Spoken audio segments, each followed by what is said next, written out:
Bazı dağlar vardır ki sessizliği bile lanet taşır. 1 Şubat 1959 gecesi Ural Dağları'nın o meşhur sessizliğinde bir grup o lanetin içine adım attı ve bir daha geri dönemedi. O günden bu yana karın altında hep aynı soru yankılanır. O gece orada ne oldu?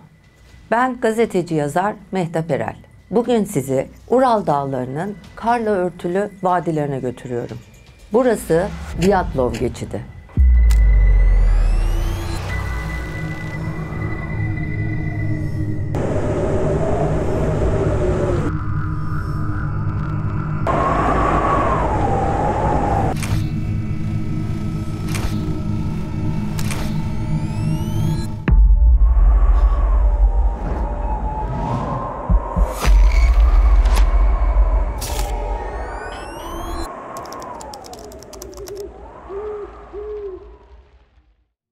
Ocak 1959.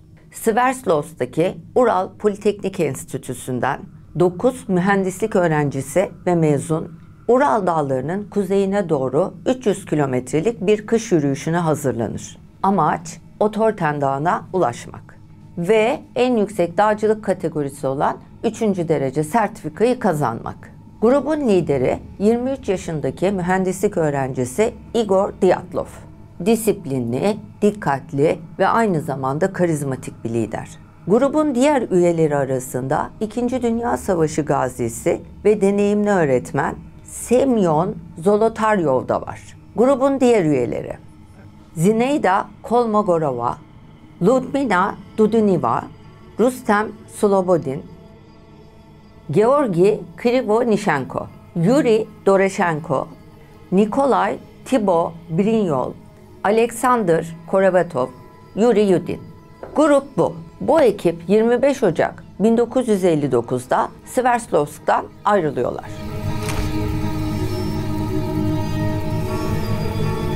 Ekip trenle İvyel kasabasına doğru yola çıkıyor. Çok da keyifli bir yolculuk yapıyorlar. Yolda, trende fotoğraflar çekiyorlar, şarkılar söylüyorlar, birlikte çok güzel vakit geçiriyorlar. Ve ne yazık ki bunun onların son yolculuğu olduğunu hiçbiri bilmiyor.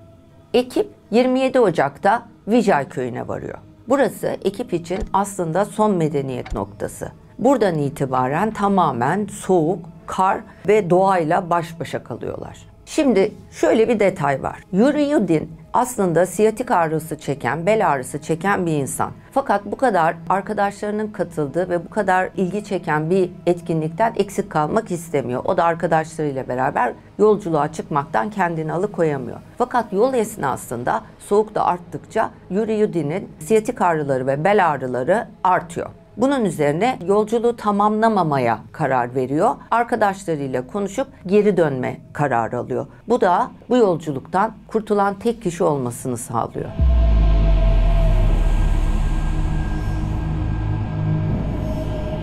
...28 Ocak sabahı Yuri Yudin arkadaşlarına geziye devam edemeyeceğini söyler.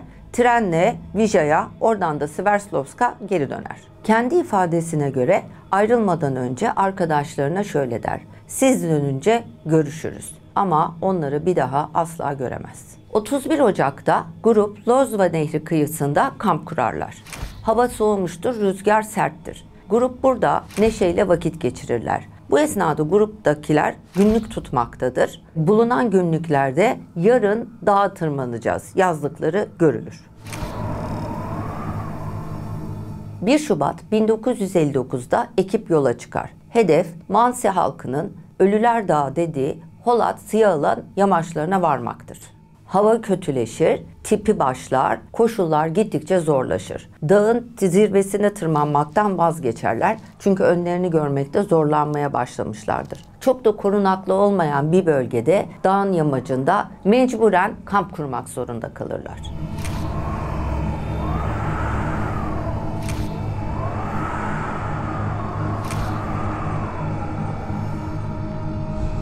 Gece yarısına doğru bir şey olur. Çadır içeriden yırtılır. Dağcılar bazısı çorapla, bazısı iç çamaşırlarıyla yarı çıplak bir şekilde belli ki panik içinde kendilerini çadırdan dışarı atarlar.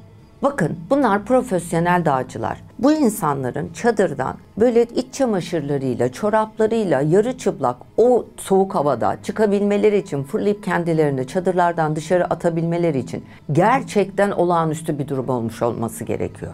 26 Şubat 1959'a geliyoruz. Ekibin dönmesi gereken tarihi çoktan geçmiş. Biliyorsunuz şöyle oluyor. Dağcılar dağlara tırmanırlarken bir dönüş tarihi belirliyorlar yerdekilere. Ve o tarihe kadar dağcılar dönmezse arama ekipleri arayışa çıkıyor.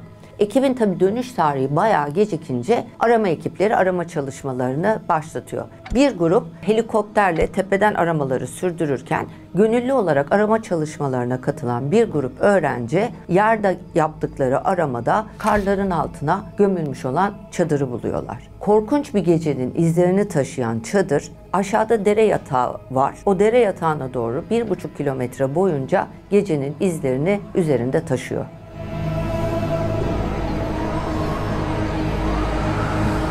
Günler geçer, rüzgar dinmez.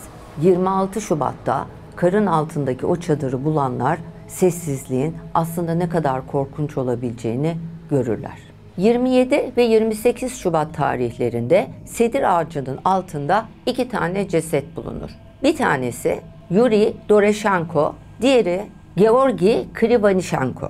Elleri yanıktır, derileri soyulmuştur. Ateş yakmaya çalıştıkları ama o soğukta, o iklimde bunu başaramadıkları bellidir. Hatta Krivanishenko'nun soğuktan ve acıdan ellerinin derisini, parmak uçlarını ısırarak kopardığı tespit edilmiştir.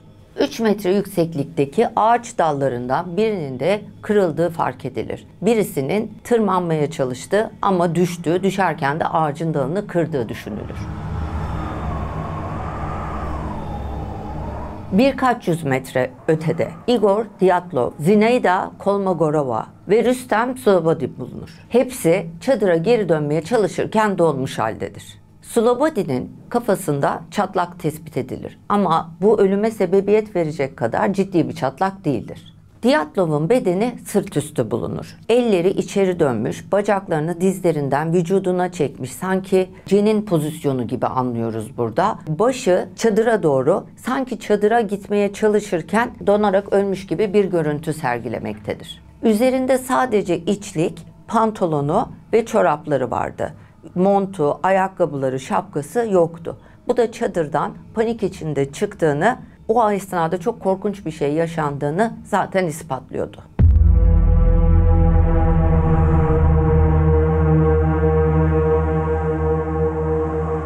Şimdi Mayıs 1959'a geliyoruz. Olaydan 90 gün sonra karlar erimeye başladığında dere yatağında 4 ceset daha ortaya çıkar. Lyudmila Dudineva, Semyon Zolotaryov, Alexander Kolematov, Nikolay Tibo Brinyov. Bunlar en gizemli ölümlerdir. Dubinina'nın her iki gözü de yoktur. Ayrıca dili ve üst dudağı tamamen kayıptır. Otopsi raporlarına göre bu kayıplar postmortem, yani ölüm sonrası suda bozulma ve erime, çözülme olarak açıklanmış. Yani bu doku kayıplarının ölüm sonrası erime ile ilgili olduğu rapor edilir. Hayvan tarafından yapıldığını gösterecek tırnak izi, diş izi rastlanmamıştır. Zolotaryov'un kaburgaları içe doğru kırılmıştır ve eli göğsünde savunma pozisyonunda donmuştur. Tibo Brinyov'un kabatası parçalanmış. Şimdi burada tuhaf olan, dışarıdan görünen hiçbir darbe, kesik, çizik, vurma izi yoktur. Sanki bir güç bu insanları içeriden dışarıya doğru basınç yaratmış, içeriden dışarıya doğru ezmiş gibi görünmektedir. Ama başka bir detay daha var. Bu 4 cesedin yüz rengi turuncuya dönmüş.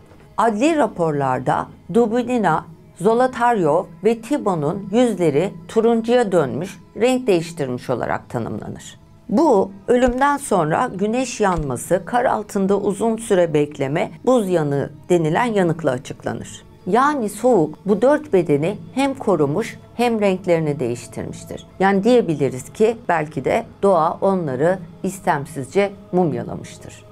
Dağcıların cesetlerinin çok tuhaf pozisyonlarda bulunması da ayrı bir gizem yaratır. Şimdi Mayıs-Temmuz 1959 aralığına geliyoruz. Savcı Lev Ivanov yönetimindeki soruşturma şu cümleyle kapanır.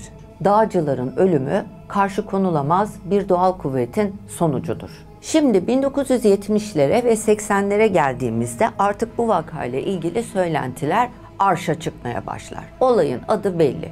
Dyatlov vakası. Olayla ilgili ilk söylenenler KGB, UFO, Yeti, askeri deneyler ve radyasyon.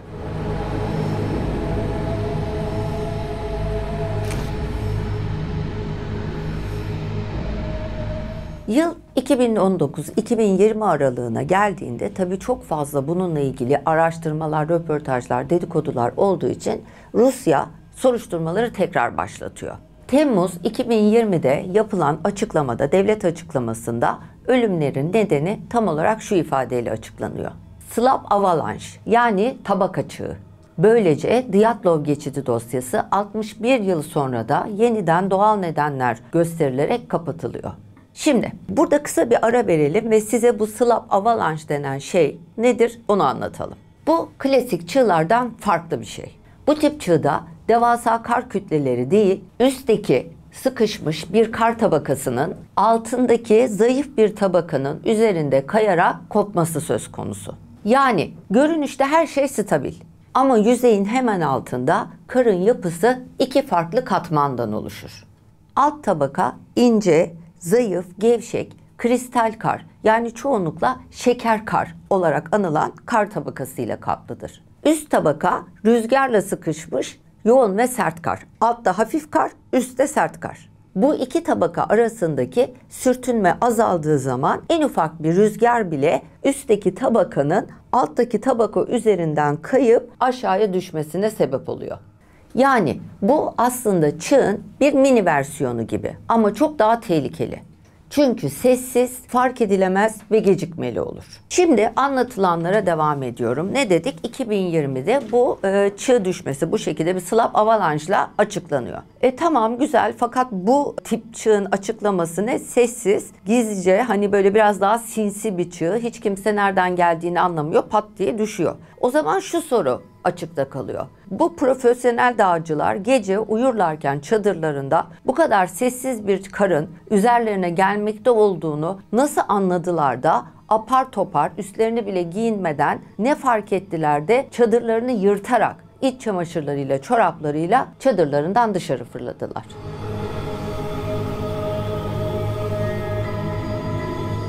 Yıl 2021. Zürih ve Moskova Üniversitesi'nden iki kişi, Johann Gom ve Alexander Puzrin, bu olayı matematiksel bir denklemle açıklamaya çalışıyorlar. Olayı matematiksel olarak modellediklerinde ortaya şöyle bir şey çıkıyor. Evet, gecikmeli çığ, düşük sıcaklık, panik. Şimdi bu matematiksel modelleme devletin verdiği raporla uyumludur. Ancak şu sorular açıkta kalmıştır. Hangi çığ ölmüş insanların gözlerini oyar, dillerini kopartır, dudaklarını yer?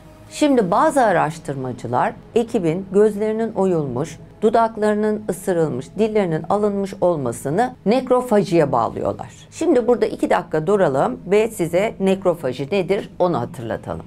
Biyolojide nekrofaji, hayvanların, ölü diğer canlıların yumuşak dokularını, gözlerini, dillerini, ağzını yemesi davranışıdır. Yani diğer bir tabirle leş yeme davranışıdır. Ancak bu varsayımda hiçbir zaman resmi olarak kabul görmedi. Çünkü otopsi raporlarına baktığınız zaman cesetlerin hiçbirinin üzerinde diş izi, tırnak izi, hayvanların oraya bir müdahalesine dair bir ize rastlanmadı. Ayrıca bir de şöyle bir durum var. Bölge o süreçte eksi 30 derecelerde. Dolayısıyla eksi 30 derecede o yükseklikte hangi hayvan olacak sorusu karşımıza çıkıyor. Dolayısıyla o bölgede o soğuklukta hiçbir hayvan olamayacağı için ve herhangi bir hayvan izine de rastlanmadığı için hayvanlar tarafından ısırılmış olma ihtimali ortadan kalkıyor.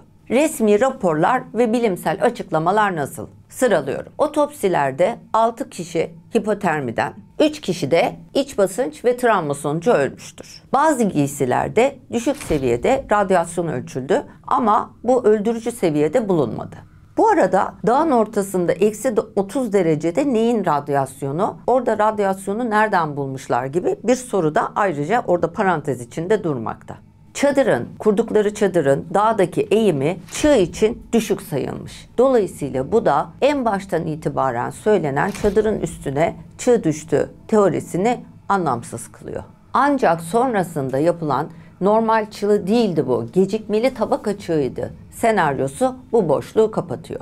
Ama gözler, diller ve cesetlerin bulunduğu tuhaf vücut pozisyonları hala açıklanamıyor. Şimdi olayın teknik kısmı böyle. Şimdi gelelim halk arasındaki efsanelere ve dedikodulara. Birinci efsane, Mansi halkının laneti.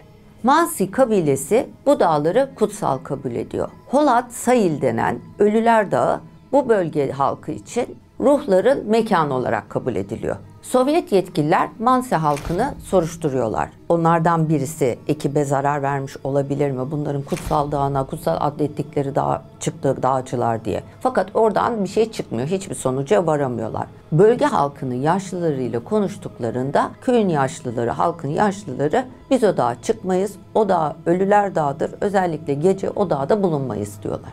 Bugünden sonra da bu dağın laneti efsaneye dönüşüyor.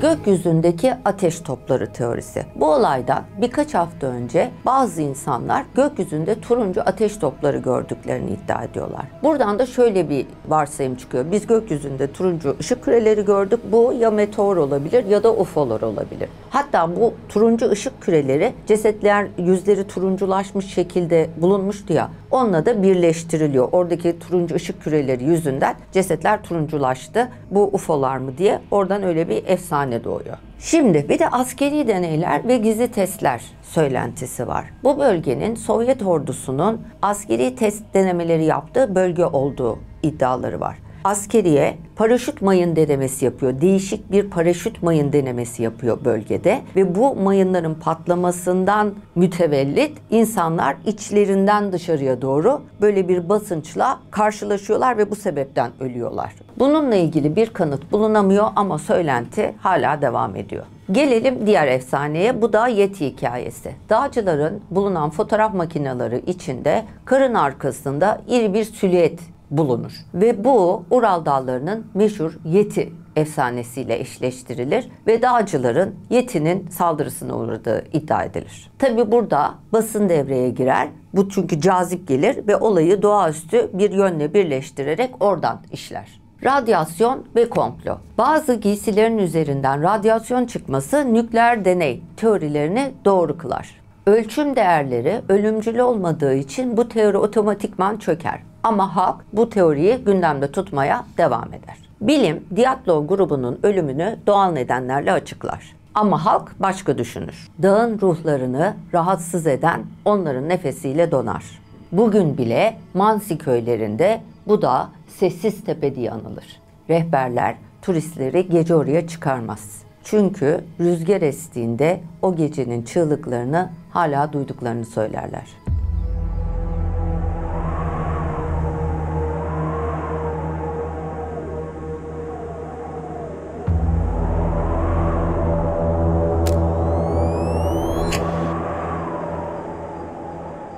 Şimdi gelelim kazanın tek kurtulanı Yuri Yudin'e.